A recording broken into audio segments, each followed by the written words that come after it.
Hello, my lovely student. First, all of you, good morning and welcome back to my channel, The Odisha Primary School. चलो आज आम अष्टम श्रेणी इंग्राजी बहिर tips from the wise old woman यही विषयटर पोस्टरिंग पार्टी को करवा आम पूर्वर यही विषयटर एसजीपी 1 आउ एसजीपी 2 दुईटी को संपूर्ण भाव में वर्णना कर सारी आते दिखाई कम्प्रेहेंशन क्वेश्चन गुड़िक डिस्कसन कर सारी जो तुमने से भिडियोटी देखी न तेज आम डिस्क्रिप्शन बॉक्स रे यार लिंक पाइपर प्रथम जाकि से एसजीपी 1 आउ एसजीपी 2 भिडियोटी को देख तापर ये पोस्टरिंग पार्टी को देख तेज देख प्रथम कौन था match the items under A with the items under B ये ए तले किसी दिखाई उक्ति दिखाई आ बी तले किसी उक्ति दिखाई से गुड़ाक मैच करके लिखा किए क्या सहित मैच खाइब ताकू लिखा देखो लिखाई फास्ट लांगुड़ा नरसिंह से किए थे ना लिखाई एपटे द किंग राजा थे लांगुड़ा Narsingh Dev was the king से राजा थे तापर दी शिवेई सामंतराय शिवेई सामंतराय किए थे द मिनिस्टर लांगुड़ा नरसिंह देवकर से मंत्री थे ये लिखब ताने शिवेई सामंतराय द मिनिस्टर ताको मैच करके लिखब एंड गार टाणी के लिखब सीधा सीधा लिखब तुम्हें गार टाणी बनी सीधा सीधा लिखब ओके तापर देछि धर्मा धर्मा किए थे ना let the stone at the top of the Konark temple तुम तो पढ़ीच धर्मा विषय पढ़ीच जे कोणार्कर जोटा चूड़ी मारी सी तेणु धर्मा सहित ताकू या गार टाणी लिखब द ओल्ड ओमेन एटा ये देख लिखाई गेव एडवाइस व्हिच हेल्प ले the foundation of the Konark temple तांकर उपदेशटा जहाँकि साहाय्य करथिला से कोणार्क मंदिर मूलदुआ स्थापन करने तेणु द ओल्ड ओमेन सहित ये मैच खाई किए मैच खाइब ना गेव एडवाइस व्हिच हेल्प ले the foundation of the Konark okay सब सीधा सीधा गार टाणी लिखब तापर नेक्स्ट चलो जीवा your teacher will read aloud some of the words listed below tick the words she or he reads allowed तुम शिक्षक जी थे जोर पार्टी में ये तले दिखाई किसी वर्ड गुड़ाक पढ़े जो पढ़े तापर तुम शुणिकी टिक चिन्ह मार जमती टीचर कहे डंप डंप उपर टिक चिन्ह दब हेबिटेशन हेबिटेशन उपर टिक चिन्ह दब ओके इलिटरेट इलिटरेट उपर टिक चिन्ह दब एमती ओके तापर नेक्स्ट तक बी रे ये teacher will read allowed the first 3 sentence of the story से स्टोरी रे जो प्रथम 3टी सेंटेंस तुम शिक्षक पढ़े लिसन टू हिम और हार तांको तुम शुणव मन ध्यान देकी and fill in the gaps आउ शून्य स्थान गुड़े पूरण कर देख ताले तुम शिक्षक केमती पढ़े the Konark temple is the glory of Odisha तुम बही रे भी दिखाई चाहिए देखिपर it is also the glory of India many legends are associated with it. Two most important being about Dharma and Shivei Samantarai. Okay. मुझे एमती लिखी लिखिपर तापर चलो नेक्स्ट जीवा सीजन 4 देखो ये तुम भोकाबुलारी पार्टी देछि एरो देला स्पेलिंग बनान लुक देखो कवर करिवो तापर ढकई देबो हाथ पापुलडे राइट तापर लिखिबो verify and correct words from 3A 3A नुहे 2A देख केमती कही मुझे देखा दूसरी आम जो 2A ये वार्ड गुड़ाक देखिक आसिले से गुड़ाक कथा सी कौच ये देख 2A रे फाउंडेशन प्रथम वार्ड टी देखपर या लुचई दब पुणी खातार लिखब लिखि सारापर पुणी देखब जे ठीक है ना वार्ड टी ए वार्ड गुड़ाक स्पेलिंग मुझे टोटाल ओडिया मीनिंग भी मुझे विषय पढ़ाला बेले एगुड़ा सब कर ओके तेज चलो ताको छाड़ नेक्स्ट देख बीरे देला लर्निंग फ्रेजेस अर्थात खंडवाक्य शिक्षा कौन शिखा look at the following phrases यही निम्न खंडवाक्य गुड़ी को लक्ष्य कर कौन गुड़ाक खंडवाक्य युड़ाक देख in charge of in deep travel एगुड़ा सब खंडवाक्य हाउ दीज आर यूज युड़ाक केमती व्यवहार व्यवहृत केमती देख इन द स्टोरी से आमर गल्पर para number is provided against each with in brackets ये ब्राकेट गुड़ाक सब पैराग्राफ नंबर भी लिखी देछि try to get the meaning and use of the phrases from the context ये वार्ड गुड़ाक मीनिंग पाइबापी सॉरी वार्ड नुहे फ्रेज गुड़ाक मीनिंग पाइबापी ये तले जो कंटेस्ट दिखाई से गुड़ाक मैंने फिलअप करके लिखा ओके तेज देख केमती लिखाई there are 2 main legends about the Konark temple according to एटी गोटे देख according to लिखाई थी इट लिखाई according to one legend Sibei Samantaray was the minister of King Langula Narasimha Dev. He was in charge of laying the foundation of the Konarko temple. Eighty according to माने अनुसार जेटा in charge दायित्व रे जानिछ या गोटे phrase whatever stones were thrown to the sea were washed away by the sea. The minister was in deep trouble. तेरा गभीर समस्या.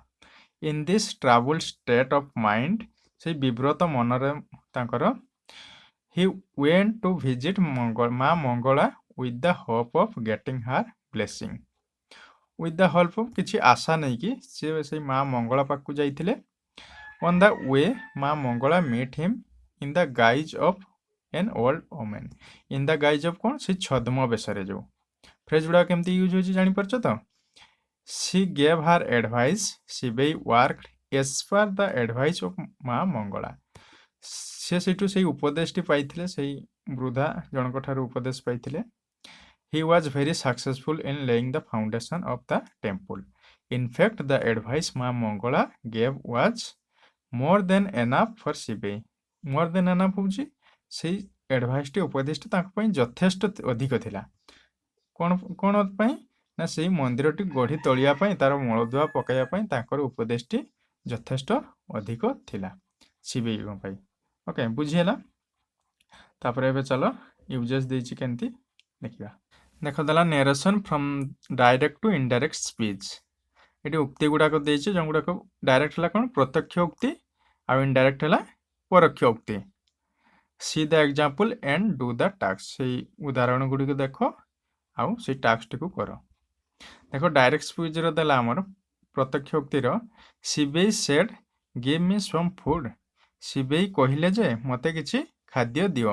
एटा हला प्रत्यक्ष उक्ति. इनडायरेक्ट रे कहिले आउ जने सेटा परोक्ष रे कहबो आउ जने जतले कथाटा कहबो सेटा परोक्ष उक्ति होबो. तंकरी इनडायरेक्ट स्पीच रे Sibei asked to give him some food. से कथाटा धर मु कहूची केमति कहबी ना शिवेई तांको किछि खाद्य देबाकू कहिले. ओके बुझेला डायरेक्ट स्पीच इनडायरेक्ट स्पीच केमति होची. Change the following sentence from the direct speech to indirect. एटी किछि सेंटेंस दिया हिची से गुडा को डायरेक्ट स्पीच रु इनडायरेक्ट स्पीच हम करिबा. देखो ताले क्वेश्चन नंबर 1 दिछि old woman take the porridge from sides. ताकू जदी हम इनडायरेक्ट स्पीच रे लिखिबा केमति हेबो the old man advised to take the porridge from the sides. Okay या तुम ऊपर क्लास करना नवम क्लास करने डायरेक्ट इनडायरेक्ट स्पीच रो तार बहुत किछि फार्मूला रहिछि से गुडा को जतले करिवो बुझि परिवो. ओके एबे खाली अल्प अल्प जानि थाओ डायरेक्ट स्पीच इनडायरेक्ट स्पीच कोन. तापर 2 नंबर देला old woman do not take the porridge from the middle. Okay सही वृद्धा व्यक्ति जन को कहउचन जे सही जाउटी को मिडिल जेटा do not take the porridge सही जाउटी को मझिरु खाओ नाही. ताने आंसर कोन हे जिवो जदी से कथाटा को परोक्ष उक्ति रे कहआ जाय the old woman advised not to take the porridge from the middle. ना सही वृद्धा जन को उपदेश देले जे से जाउटी को मझिरु खाओ नाही. तापरे 3 number old woman put the stones on the sides. Indirect रे कोन हबो the old woman advise to put the stones on the sides. Okay तापर 4 number old woman do not throw the stones in the middle. Answer हे जिवो the old woman advise not to throw the stones in the middle. बुझेला. तापर next चलो जिबा सीजन 5 writing देला right answer to the following question in complete the sentence. एटी question गुडा को देछि कॉम्प्रिहेंशन क्वेश्चन गुडी को बळी से गुडी को करिबा. देखो आई रे देला व्हाट इज पारा 1 अबाउट. प्रथम अनुच्छेद का संपर्क रहिछि. आंसर हे जिवो the paragraph 1 is about the legends of Odisha. प्रथम अनुच्छेद सही किंबदंती ओडिशा रो किंबदंती संपर्क रे हेछि. तापर 2i what is the name of the king. से राजांकर नाम कोन थिला. Answer the name of the king was king Langula Narasimha Deva. तापर 3i Why did Shibei Samantaray go to the old woman's hut? କାହିଁକି ଶିବେଇ ସାମନ୍ତରାୟ ସେଇ ବୁଢ଼ୀ ଅର୍ଥାତ୍ ସେଇ ବୃଦ୍ଧାଙ୍କର କୁଡ଼ିଆକୁ ଯାଇଥିଲେ? Answer, Shibei Samantaray went to the old woman's hut to get some food. କିଛି ଖାଦ୍ୟ ପାଇବା ଆଶାରେ ସେ ବୃଦ୍ଧାଙ୍କର କୁଡ଼ିଆକୁ ଯାଇଥିଲେ, ଯେହେତୁ ସେ ଭୋକିଲା ଅନୁଭବ କରୁଥିଲେ, ତାଙ୍କୁ ଭୋକ ଲାଗିଥିଲା। IV, what did she give Shibei Samantaray to eat? ସେ ଶିବେଇ ସାମନ୍ତରାୟ କ'ଣ ଖାଇବା ପାଇଁ ଦେଲେ ଖାଇବାକୁ? Answer, she gave some rice porridge to Shibei Samantaray. ସେ ଶିବେଇ ସାମନ୍ତରାୟକୁ କିଛି ଯାଉ ଦେଇଥିଲେ ଖାଇବା ପାଇଁ। ଓକେ, ତାପରେ ଭିଟା ଦେଖ, did you know this story of our state before? ତୁମେ ଆମ ରାଜ୍ୟର ଏହି ଗଳ୍ପଟିକୁ ଆଗରୁ ଜାଣିଥିଲ କି? ଏଇଟା ଆମେ ପୂର୍ବରୁ ଏଇ କ୍ୱେଶ୍ଚନଟା ମଧ୍ୟ କରିଥିଲେ। ଯଦି ପିଲାମାନେ ତୁମେ ଜାଣିଥିଲ ଏଇ ଗଳ୍ପଟି, ତାହେଲେ ୟେସ୍ ଲେଖିବ ଯଦି କୌଣସି ଗଳ୍ପ ବହିରେ ପଢ଼ିଥିବ। ଯଦି ଜାଣିନଥିଲ ତେବେ ନ ଲେଖିବ। ଯଦି ମୁଁ ୟେସ୍ ଲେଖେ, Yes I knew this story before. ଯଦି ନ ଲେଖିବ, नो ଆଇ ଡିଡ୍ ନଟ୍ ନ ଲେଖିବ, ଆଉ ନ୍ୟୁ ଲେଖିବନି। No I did not know this story before. Okay, ବୁଝିହେଲା? ତାପରେ ନେକ୍ସଟ ଚାଲ ଯିବା। ଦେଖ ଏଠି ବିରେ ଦେଲା ସି ଆକ୍ଟିଭିଟି 2, ଆମେ ଆକ୍ଟିଭିଟି 2ରେ যেটা কলে, you have matched items under A with the items under B। ଆମେ A ସହିତ B କୁ ସେଠି ମେଳେଇକି ଲେଖିଥିଲେ, କିଏ କାହା ସହିତ ସଂଯୋଗ ହେଉଥିଲା। now write 3 sentences following this example given। ବର୍ତ୍ତମାନ ସେଇ 3ଟା ସେଣ୍ଟେନ୍ସକୁ ଲେଖିବା। Example, Langula Narasimha Deva was the king। ଏଇଟା ଗୋଟେ ଥିଲା ଲାଙ୍ଗୁଳା ନରସିଂହ ଦେବ, ଏପଟେ ଲେଖା ହେଇଥିଲା ବିରେ ଦ କିଙ୍ଗ ଲେଖା ହେଇଥିଲା, ତାକୁ ଆମେ ଗାରଟା ଆଣିକି ଲେଖିଥିଲେ, ତ ଏଇଠି ସେଇଟାକୁ ଆମେ ଲେଖିବା। ଆଉ ଗୋଟେ ଥିଲା Shibei Samantaray was the minister। ତାପରେ Dharma laid the stone at the top of the Konark temple, ଏଇଟା ଗୋଟେ ଲେଖିଥିଲେ। ଆଉ ଗୋଟେ କ'ଣ ଥିଲା, the old woman gave advice which helped lay the foundation of the Konark temple. ଏଇଟା ଗୋଟେ ଥିଲା, ଏଇ 3ଟା ବୁଝିହେଲା। ତାପରେ ଦେଖ, read the para about ମା ମଙ୍ଗଳା of କାକଟପୁର। କାକଟପୁର ମା ମଙ୍ଗଳାଙ୍କ ସମ୍ପର୍କରେ ଅଂଶଟି ଏବେ ପଢ଼। and then write a para about ମା ତାରିଣୀ of ଘଟଗାଁ, changing the underlined words using the help of given below। ତଳେ ଯେଉଁ ହେଲ୍ପ ଦେଇଛି, ଏଠି ଯେଉଁ ଆଣ୍ଡରଲାଇନ୍ ଗୁଡ଼ାକ ଦେଇଛି, ତାକୁ ହେଲ୍ପ ଏଇଗୁଡ଼ାକ ହେଲ୍ପ ଲେଖିଛି, ଏଠି ହେଲ୍ପ ଦେଇଛି, ସେ ଆଣ୍ଡରଲାଇନ୍ ୱାର୍ଡ଼ ଗୁଡ଼ାକ ଆମେ ବଦଳେଇକି ଲେଖିବା। କେମିତି ହେବ ତାହେଲେ ଦେଖ, Kakatpur is a small town, ଏଠି ଦେଖିଛି, ତାହେଲେ ଆମେ କ'ଣ ଲେଖିବା, ଏଇ ଆଣ୍ଡରଲାଇନ୍ ଦେଇଛି, ତାକୁ ଚେଞ୍ଜ କରିକି ଲେଖିବା। ଏଠି ଦେଇଛି ଦେଖ, ଘଟଗାଁ ତାହେଲେ ଲେଖିବା ସ୍ମଲ୍ ଟାଉନ୍, ଘଟଗାଁ। କାକଟପୁର ଜାଗାରେ ଆମେ କ'ଣ ଲେଖିବା, ଘଟଗାଁ is a small town. It is the district of Puri, ଏଠି ତାହେଲେ କ'ଣ ହେବ, ଡିଷ୍ଟ୍ରିକ୍ଟ ଅଫ୍ ପୁରୀ ଜାଗାରେ ଡିଷ୍ଟ୍ରିକ୍ଟ କ'ଣ ଲେଖିଛି, କେଉଁଝର, ତେଣୁ ଆମେ ଲେଖିବା district of Keonjhar. Eat is about 70 kilometres away from Bhubaneswar, ଏଠି ତାହେଲେ ଆଣ୍ଡରଲାଇନ୍ରେ 70 ଦେଇଛି। ବର୍ତ୍ତମାନ ଆମେ କ'ଣ ଲେଖିବା ନା, it is about 170 kilometres away from Bhubaneswar.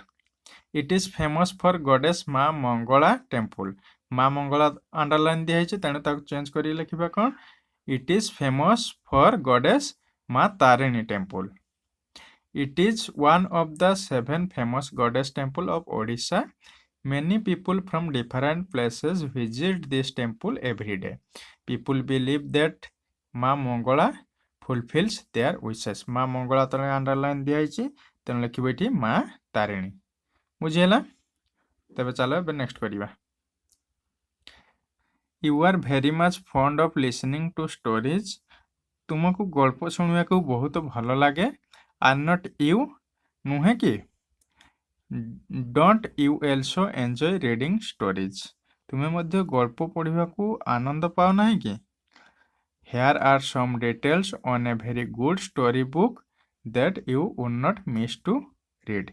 ଏଠାରେ ଏକ ଖୁବ୍ ଉତ୍ତମ ଗଳ୍ପ ବହିର ସବିଶେଷ ବିବରଣୀ ପ୍ରଦାନ କରାଯାଇଛି, ଯାହାକୁ ତୁମେ କେବେ ହାତଛଡ଼ା କରିବ ନାହିଁ।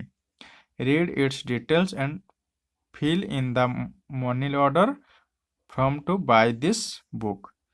ତାହେଲେ ବହିଟିକୁ କିଣିବା ପାଇଁ ତୁମକୁ ମନି ଅର୍ଡ଼ର ଫର୍ମଟିକୁ ପୂରଣ କରିବା ପାଇଁ ପଡ଼ିବ। ତେବେ ଦେଖ, ମନି ଅର୍ଡ଼ର ଫର୍ମଟା କେତେ ଦେଇଛି, ଏଇ ତଳେ ଦିଆହେଇଛି, ଏଇଟା ଦେଖୁଛ, ଏଇଟା ହେଉଛି ମନି ଅର୍ଡ଼ରର ଫର୍ମଟା। ତାକୁ କେମିତି ଫିଲ୍ଅପ୍ କରିବା ଦେଖ, ମୁଁ କହିଦେଉଛି।